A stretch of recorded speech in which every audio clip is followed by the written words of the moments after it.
खड़े होंगे तो तमोगुण अपने आप बढ़ने लगेगा, आसुरी प्रवृत्ति बढ़ने लगेगी। ऐसे ऐसे जिस स्थान पर खड़े होने से, देखने से, बात करने से हमारी वृत्ति बिगड़ रही, उस स्थान का तत्काल त्याग कर देना चाहिए, वहां से हट जाना चाहिए। पहला है स्थान, जैसे सत्संग, यमुना जी का एकांतिक पावन तट, किसी लता के नीचे, किसी संत भगवान के सानिध्य में। अब हमारा ये स्थान भजन वृत्ति बढ़ाएगा। उस व्यक्ति का घर जिसके पास जाने से वासनाएं बढ़ रही, उस स्थान में जहां दृश्य देखने से हमारे अंदर गंदी बातें आ रही। पहला है स्थान। दूसरा है अन्न। बहुत बड़ा प्रभाव अन्न का होता है। अगर अधर्म के द्वारा कमाया हुआ अन्न है तो बुद्धि अधर्म में ही लगेगी। यदि भोजन पकाते समय, रसोई रांधते समय आप विकारात्मक चिंतन कर रहे हैं तो कोई भी प्रसाद पाए उसके अंदर विकार जागृत हो जाएगा।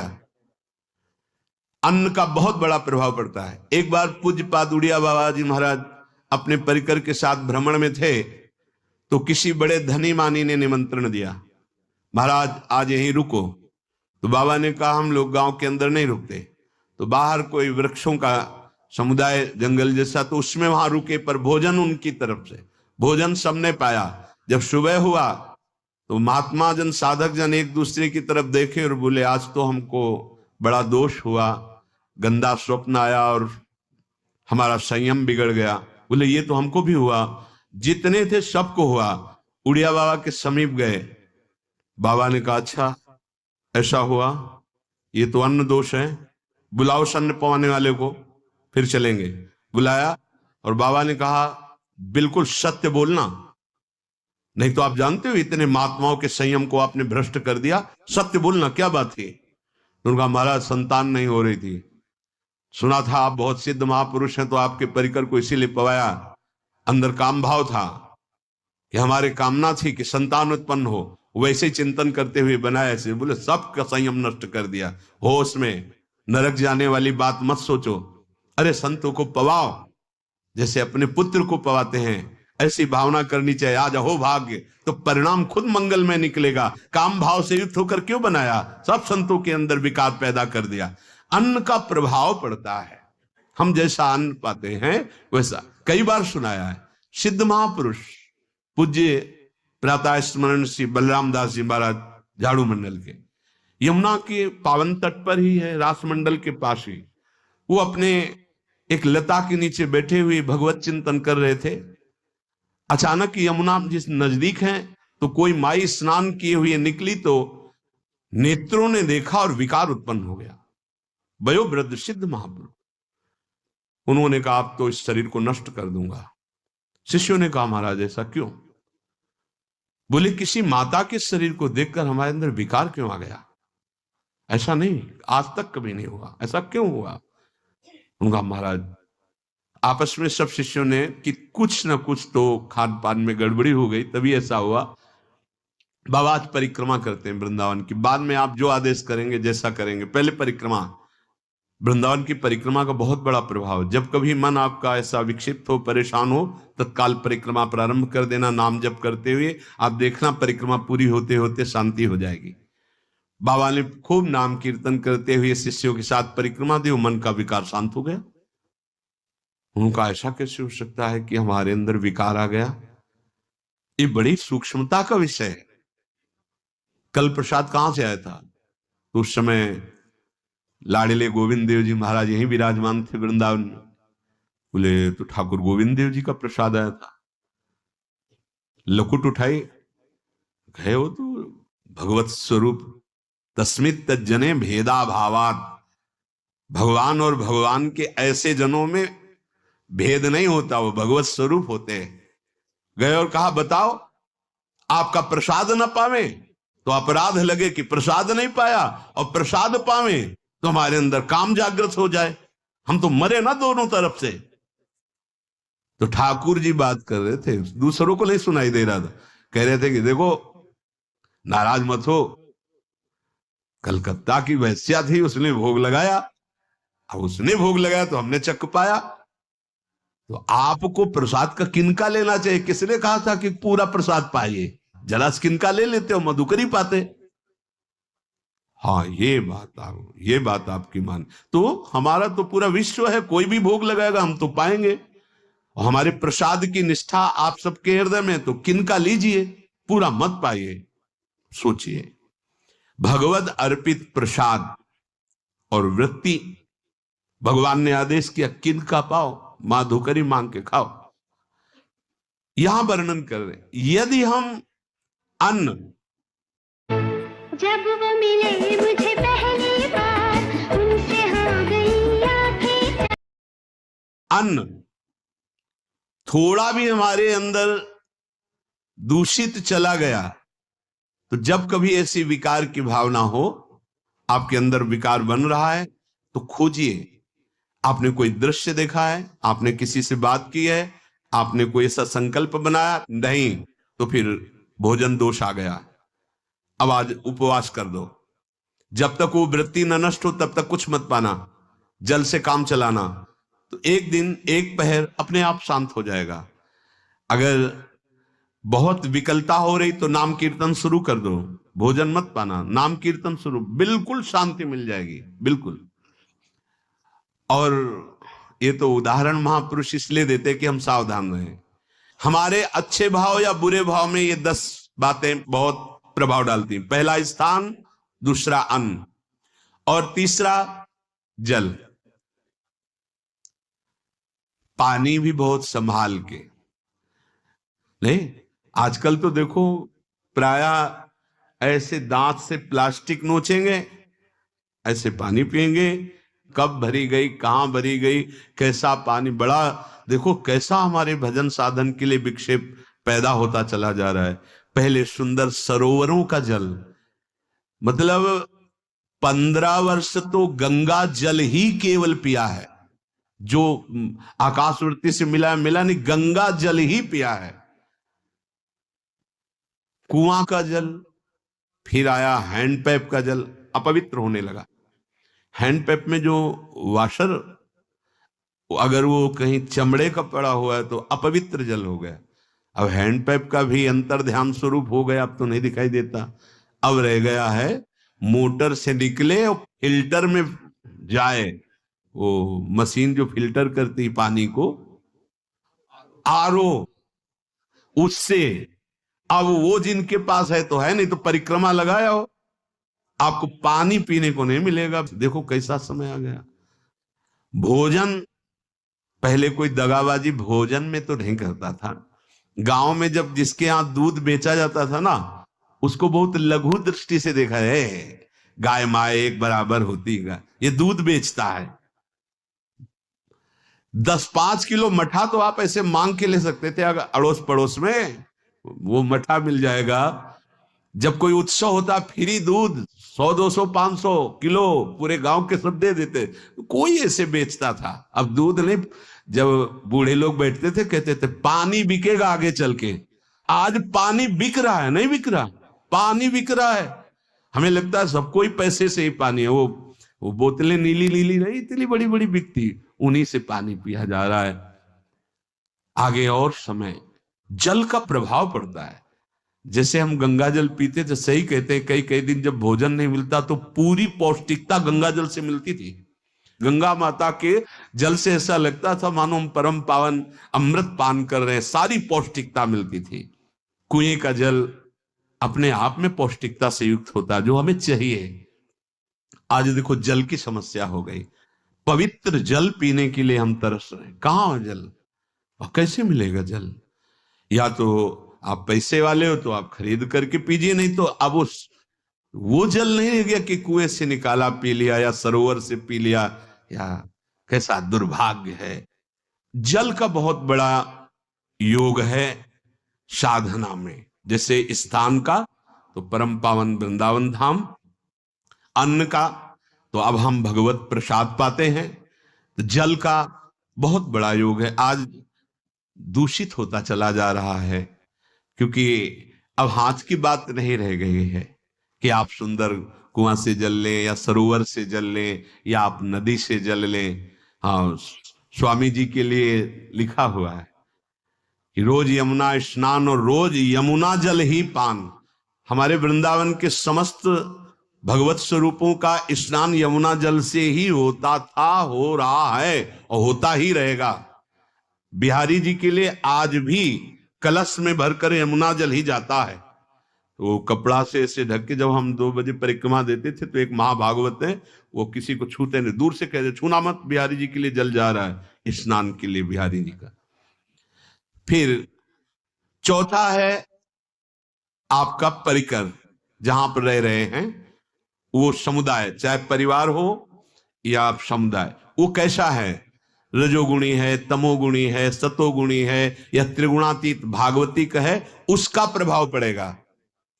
पांचवा है आपका पड़ोस, आसपास वाले घर, जैसा है वैसा प्रभाव पड़ेगा आपके ऊपर।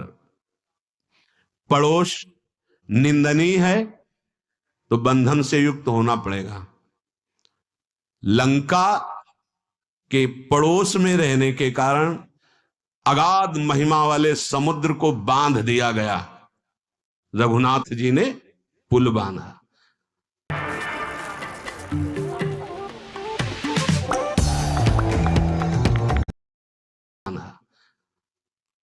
और दंड देने के लिए तैयार हो गए थे सरकार, अग्निबाण संधान कर लिया था, पड़ोस के कारण ही तो ना, पड़ोसी रावण था। इसीलिए आस पड़ोस का बड़ा प्रभाव पड़ता है। फिर अगला है दृश्य, इस पे बहुत सावधानी की जरूरत है। ये मोबाइल भगवान चल गए हैं, बहुत विस्तार से चल गए हैं। अब कोई छोटा मोबाइल रखना नहीं चाहता, सब वो स्क्रीन वाला रखना चाहते, टच मोबाइल। दृश्य से बचो, बच्चों, जवानों, बूढ़ों, सबकी वृत्ति जो माया आकर्षित करती, जो दृश्य हम देखने के लिए अंदर से उल्लसित है, वो मोबाइल में सब है, चाहे भागवतिक और चाहे सांसारिक। तो भाई देख लो, गुण दोष में संसार है। अगर आप दोष ग्रहण करना चाहते हो तो दोष ले लो, गुण तो गुण। बहुत बहुत खतरनाक विषय है और बहुत लाभदायक विषय है। किसी संत की वाणी एक बार समझ में नहीं आई, अगर हम 10 बार सुने तो समझ में आ जाएगी, ये लाभदायक है। कभी कोई किसी से बात करनी, पहले जाए तो पोस्ट कार्ड चलते थे, एक कार्ड, वो 15 पैसे का इतना बड़ा वाला आता था, 25 पैसे का बंद वाला लिफाफे में आता था, नीले नीले कागज का 15 पैसे वाला कार्ड। उसमें चिट्ठी जाती थी महीनों में, कभी यहां 1 मिनट में अमेरिका से बात कर लो, कितनी बढ़िया बात हो गई। उसका दुरुपयोग ना करो। अब हमारी इतनी चंचल वृत्ति है कि दुरुपयोग करने के लिए उत्साह बढ़ जाता है। बोले अब सब काम हो गया है, अब एकांत सेवन कर रहे हैं, अंदर से सिटकिनी बंद और मोबाइल भगवान का संग शुरू। 2-4 मिनट सत्संग और अच्छे दृश्य देखे, फिर बगले में वहां सब होता है कि आप बस उसको ऑन कीजिए, फिर जो मनोरंजन शुरू होता है, फिर उपासक मिटिया मेट हो जाता है। ये बहुत सावधानी की बात कह रहे हैं। वैसे हमें लगता है यदि आपको इस बड़े कार्य वाले ना हो तो छोटा मोबाइल रखे तो अच्छा रहता है। तो इसलिए ये एक ऐसा कलयुग भगवान ने रचा है कि बचा पाना बड़ा मुश्किल। इससे वृत्ति को बचाओ, जो बचा ले गया वो आगे साधना कर सकता है। बहुत सावधान बच्चों। हमें लगता है यदि आपका मन चंचल हो, आपके शासन में ना हो, तो स्क्रीन वाला मोबाइल वो अपने माता पिता को दे देना चाहिए। और हम कहते रखो, छोटा वाला रखो, कभी कोई आपत्ति विपत्ति या सूचना देनी हो, बढ़िया काम करता है। जरूरी नहीं है इतना बड़ा लेके चलना। हाँ, अगर आपको बहुत राजकीय विभाग के कार्य हैं तो बात अलग है कि कौन सी सामान कहाँ कैसे, तो वहां से वीडियो भेज रहा है, वो चेक कर रहा है, यस हाँ ठीक है अब चलाओ। अपने को क्या काम है? सत्संग अगर सुनना है तो सत्संग सुनने के अलग यंत्र आते हैं, चला दो उसमें, वो इतनी बड़ी लगती है उसमें चिप, पेन ड्राइव ऐसे लगा दो और सत्संग सुनो। जरूरी वो दृश्य वाला रखो। यहां कह रहे दृश्य, अगर गलत दृश्य देखा तो बावरे बन जाओगे, और अच्छा दृश्य देखा तो भगवान के मार्ग के पथिक बनोगे। तो देखो, अच्छे दृश्य में भी दोष दर्शन की वृत्ति की गुंजाइश है। जैसे कोई लीला हो रही है, लीला के पात्र, जैसे हमारे ब्रजमंडल में रास लीला होती थी, ऐसे 12 वर्ष 13 वर्ष के लीला पात्र, सब नव किशोर, जहां भाव ही बने रोते रहो। अब वहां बड़े बड़े लीला पात्र हैं, अगर हमारी भावना शासन में नहीं है तो वहां हम अंग प्रत्यंग के दर्शन से हमारी हाव भाव वहां जो हो रहा है उससे हमारी वृत्तियां बिगड़ जाएं। जब छोटे छोटे लाडली लाल परस्पर खेलते हैं तो केवल आशीर्वाद देने को, रोने का मन होता है। अगर आप लीला भी देख रहे हैं तो बहुत सावधानी की जरूरत है, क्योंकि वो चिदानंद शरीर नहीं है, पांच भौतिक शरीरों, हमारी दृष्टि पंचभूत में लगी हुई है। नाम जप करो, लीला गायन करो, फिर देखो जो लीला है, यही जीवन का परम सुख मिलेगा। सच्ची मान लीजिए। बस हम बार बार ये कहते हैं, मोबाइल का सदुपयोग कीजिए, दुरुपयोग नहीं। मोबाइल बुरा नहीं, उसका प्रयोग बुरा है। दृश्य और साहित्य वैसे ही मनोवृत्तियां फिसलने वाली हैं, और जब ये आ गया कि फिसलाने में कितना लाभ है तो हानि। ऐसा कोई साहित्य और आलोचना, ऐसी कोई वार्ता ना करे जिससे हमारे अंदर गंदे भाव आवे। यदि अच्छी चर्चा करते हैं तो अच्छे भाव आते हैं। देखो, अभी ऐसी कोई भावुक चर्चा होने लगे तो सबका हृदय द्रवित हो जाएगा, और गंदी चर्चा हो तो हमारा हृदय विकार युक्त हो जाएगा। और कार्य, आप जो कार्य करते हैं उसका प्रभाव आपके मन के ऊपर पड़ता है। और उपासना, किसी की कुंडली में राजयोग होता है, किसी की डेट ऑफ बर्थ में राजयोग होता है, ऐसे ही नाम से राजयोग क्रिएट करा जाता है। आपने प्रोनोलॉजी, उपासना, आप उपासना भोगों की करते हैं या योग की करते हैं? ये 10 से भाव बनते हैं और 10 से भाव बिगड़ते हैं। स्थान, अन्न, जल, परिवार, अड़ोस पड़ोस, दृश्य, साहित्य, आलोचना, आजीविका का कार्य और उपासना। यदि ये भागवतिक हुए तो आपके अंदर भगवत भाव बढ़ेगा, और यदि ये रजोगुणी तमोगुणी हुए तो आपके अंदर आसुरी भाव बढ़ेगा। इन 10 से सावधानी पूर्वक व्यवहार होना चाहिए। जैसे आस पड़ोस में है तो बड़ी सुविधा है, यहां कोई किसी से मतलब नहीं रखता, बगल वाला कौन है किसी से मतलब, ये बढ़िया है। ज्यादातर गांव में होता है। अपने यहाँ ये अच्छा है कि जैसे आप अपने कमरे में गए, किसी से कोई मतलब नहीं है, वैसे ऐसा ही जीवन रखना चाहिए। अड़ोस पर ये ज्यादा जो व्यवहार मित्रता बढ़ाने वाला विषय, ये धाम में नहीं है, वृंदावन में ऐसा नहीं व्यवहार रखना चाहिए। आपके पड़ोस में कौन रख रहा है आपका परिचय नहीं होना चाहिए, कौन कौन रह रहा है आपकी जानकारी नहीं होनी चाहिए। नजर नीची की, अपने कुटिया में गए, अपने ठाकुर जी से मतलब, अपने भजन से मतलब। ना पड़ोसी को कुछ देना चाहिए ना लेना चाहिए। बात समझ लेना कि जैसे आज उत्सव है, उनको हम बुलाते हैं, वो हमारे यहाँ, ये व्यवहार यहाँ नहीं है। बनवासी हो, ठाकुर का भोग लगाया, और अगर आपको बांटना है तो बाहर निकलो, आधा किलोमीटर दूर ऐसी जगह बांटो जो तुम्हें राधे श्याम दोबारा ना बोले, फिर वो तुम्हें बुलाएगा, फिर तो वो बैठेगा, फिर प्रपंच की बातें होंगी, निंदा स्तुति की होंगी, फिर बड़ी संगोष्ठी होती है, पता चलता है। क्या फायदा ऐसे जीवन से? आप वनवासी हो, समय एकांत में दीजिए, अपनी कुटिया में बैठिए, नाम जप कीजिए, निकलिए, सत्संग सुनिए, ठाकुर दर्शन कीजिए, परिक्रमा कीजिए, फिर अपनी कुटिया में। ज्यादा व्यवहार में नहीं उतरना चाहिए, ये वनवास है, वृंदावनवास। सत्संग का सेवन, रजोगुण तमोगुण का त्याग, तो दुष्संग से आप बच जाएंगे। दुष्संग से बचने का मतलब है काम क्रोध मोह स्मृति भ्रंश बुद्धिनाश सर्वनाश कारणत्वात्। देवर्षि नारद जी कहते हैं, अगर दुष्संग का त्याग हो गया तो आप काम का, क्रोध का, मोह का, जो हमारी भगवत स्मृति का नाश कर देते हैं, जो हमारी बुद्धि का नाश कर देते हैं, जो हमारे सर्वनाश करने वाले हैं, इनका त्याग कर पाएंगे। कुसंग अगर हो गया तो इनका त्याग नहीं हो सकता, बहुत कठिन हो जाता है। भगवत संबंधी तत्वबोध होना या भगवत रहस्य लीला में प्रवेश पाना, जो अपनी इंद्रियों को भोगों में तृप्ति कराने की कोशिश कर रहे हैं, उनका चिंतन भोगों का ही होगा। तो कैसे तत्वबोध होगा, कैसे लीला में प्रवेश होगा, बस ध्यान देना है, कैसे हो पाएगा? क्योंकि जिस चित्त वृत्ति से भगवदाकार हमें वृत्ति करनी थी, वो तो हमने भोगों के चिंतन में लगा दी, भोग क्रियाओं में लगा दी।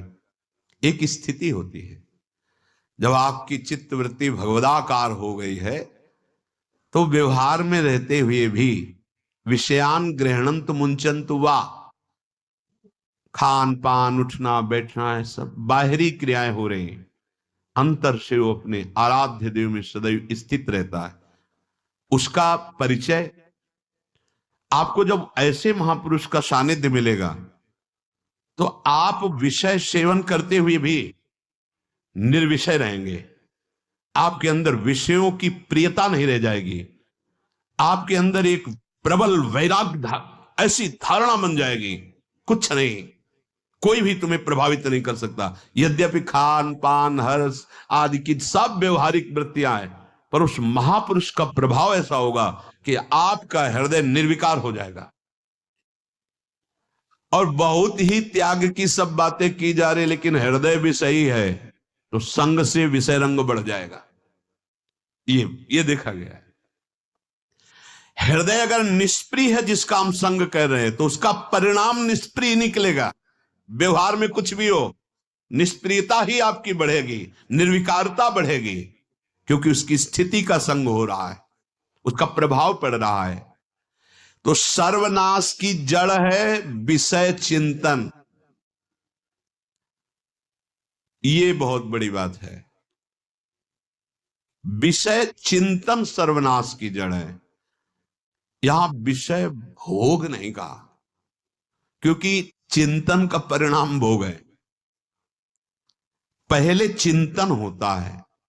साधक ध्यायतो विषयान पुंसः संगस्तेषुपजायते संगात् संजायते कामः कामात् क्रोधो विजायते क्रोधात् भवति सम्मोहः सम्मोहात् स्मृति विभ्रमः स्मृति भ्रंशात् बुद्धिनाशो बुद्धिनाशात् प्रणश्यति सर्वनाश।